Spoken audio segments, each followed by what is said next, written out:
Creating nuclear power as alternative energy. Numerous specialists accept that outfitting the intensity of the particle in splitting responses is the main elective energy asset that we have, for the reality of the huge force that it can create. Atomic force plants are perfect consuming, and their productivity is fairly stunning. Atomic force is created at 80% productivity, implying that the energy delivered by the parting responses is practically equivalent to the energy put into creating the splitting responses in any case. There isn't a ton of waste material produced by atomic splitting, albeit, because of the way that there is nothing of the sort as making energy without additionally making some proportion of waste, there is a few. The worries of individuals, for example, tree huggers with respect to utilizing atomic force as an elective fuel source revolve around this waste, which is radioactive gases which must be contained. The radiation from these gases goes on for a phenomenally significant time frame, so it can never be delivered once contained and put away. Nonetheless, the volume of this waste gas created by the atomic force plants is little in contrast with the amount NOx nitrous oxide, that is, air contamination, is brought about by one day of heavy traffic in Los Angeles. While the radiation is positively the more dangerous by a wide margin of the two waste materials, the radiation is likewise by a long shot the simpler of the two to contain and store. Notwithstanding the worries of the hippies, atomic force is entirely agreeable elective energy, and the danger of the contained radiation getting out is very low. With a generally low volume of waste material created, it ought not be a troublesome thing at all for capacity and removal answers for the long haul to be created as innovation progresses. The parting of a molecule discharges energy in the types of both warmth and light. Nuclear force plants control the splitting responses so they don't bring about the overwhelming blasts that are delivered in nuclear and nuclear bombs. There is zero chance of a nuclear force plant detonating like an atomic bomb, as the particular conditions in the unadulterated plutonium used to release a nuclear bomb's horrible power just don't exist inside an atomic force plant. The danger of an emergency is extremely low.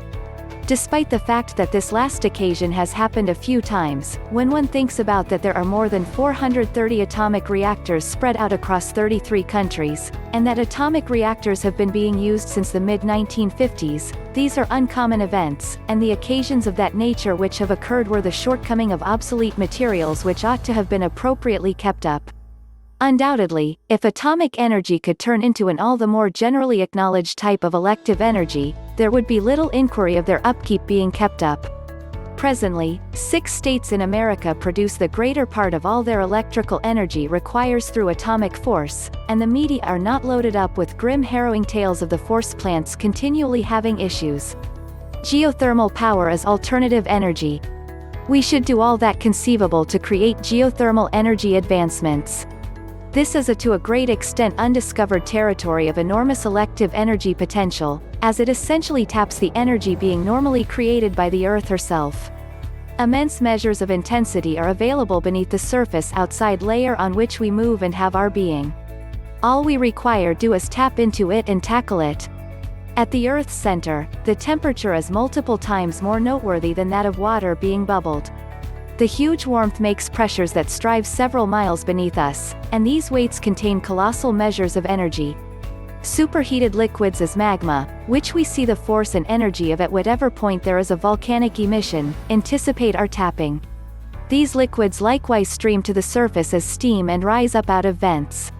We can make our own vents, and we can make our own regulation chambers for the magma and convert the entirety of this energy into power to light and warmth our homes.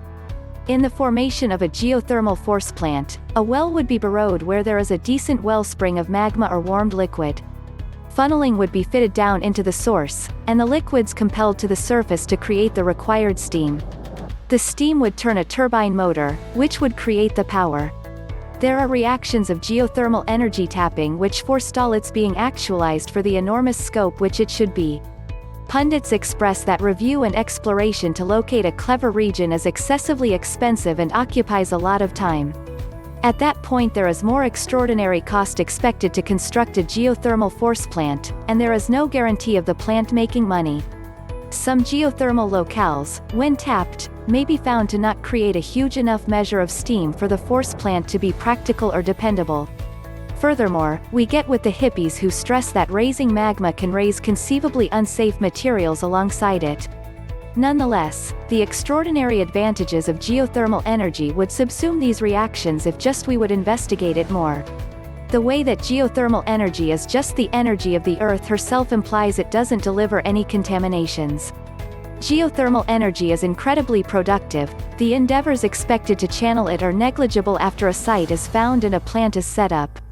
Geothermal plants, besides, should be as extensive as electrical plants, Goliath dams, or nuclear energy offices. The climate would in this manner be less upset. Furthermore, obviously, it is an elective type of energy. Utilizing it would mean we become considerably less subject to oil and coal. Maybe in particular of all, we are never at any point going to run out of geothermal energy, and it's anything but an item that would ceaselessly turn out to be more costly as far as genuine dollars over the long haul, since it is universal. Geothermal energy would be, eventually, modest, after examination and force plant building costs are recovered.